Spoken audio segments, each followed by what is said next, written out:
Hi everyone. First of all, I hope this video finds everybody well. It's something that's been spoke about a lot recently, being well, staying safe. And the assumption is that what that means is that we stay physically well and physically safe.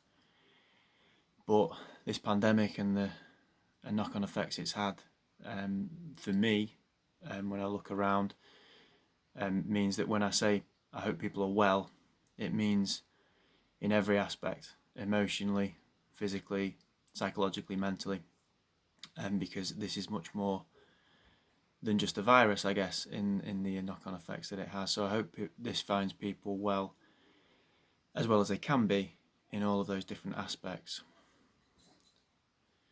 There's a really troubling narrative out there at the moment, obviously with the recent lockdown, a feeling of here we go again, a feeling that control has been taken away, that people are being asked to do things they don't want to do.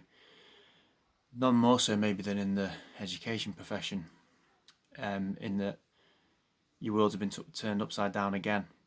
And it's really difficult when there's so much stress around, there's so many people that are unhappy, there's so many questions that people have, and so many things that are out of our control. And again, I don't just mean restrictions that have been put in place. It can feel like our thinking becomes out of control in situations like this, that it's really, really difficult at times like this to remain mentally well and to take care of yourself, as I said, not just in a physical way. At the moment, and I have personal experience of this as family members of teachers as well, there's a lot of extra work, there's a lot of different types of work. I know that this time, in comparison to March, there's a lot more structure. There's people expected to do live lessons, video lessons, and to keep it as structured as possible for the children, who obviously at the moment are at home again and are missing key parts of going to school. So there's a lot more expected of teachers, and again, it's been dropped on them in the last minute. And the adaptability I've seen in the last week is incredible. For example, at my children's school, the announcement was made on Monday night, and my children were in as key worker children on Tuesday morning, which is phenomenal. And I think that leads me to what I want to really talk about today, is the power we have to make positives out of this situation, and to make as much difference as we possibly can. We're really physically restrained at the moment. We're restricted as to what we can do. That has its part to play in why people are struggling. But I think the one thing that restrictions and lockdowns, and I don't like those words, but those things are one of those things that those can't take away is our ability to think for ourselves and our ability to see things in a different way. All of the things that people in schools are doing at the moment make a massive difference. And one of the big things I talk about to people is that as you get older and you look back at your career or your life, one of the key questions you'll ask yourself is, what difference did I make? Now, you make a difference every day, whether there's a pandemic or not. But in this situation, you make an incredible difference. You make in some ways, life-changing difference to people. And it's worth bearing that in mind. It's really easy, and it's a completely natural thing to do when things happen that we don't like, that we don't want to happen, is that we complain. It's a completely human reaction.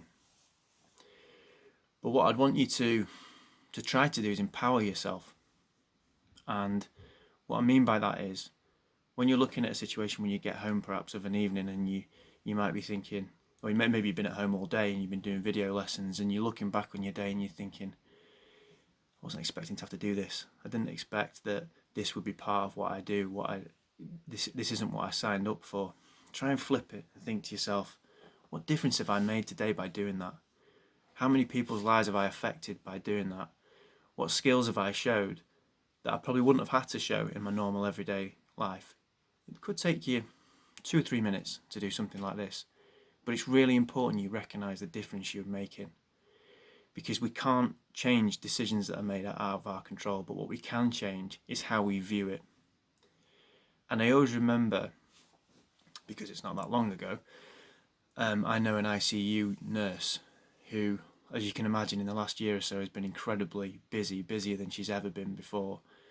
Didn't get any more money, really, but she reflected on last year as one of the best years of her life. And you'd say that's obscure, so it's crazy to think that. But she said, I've made a difference. I know how much difference I've made. I've been in the thick of it. And as hard as it's been, as much as I've seen things that you wouldn't want anyone to see, I know I've made a huge difference to so many people. And she feels valued and she feels important. And I want you guys to feel like that, because maybe you're not on an ICU unit, but you're on the front line of helping children to maintain some level of normality. And for that, I absolutely applaud you. So as I say, just that quick activity when you're at the end of your day, look back at your day, really empower yourself as to the things you've achieved, the things you've done, and the difference you've made. And absolutely hats off to you. I'll see you all soon. Cheers.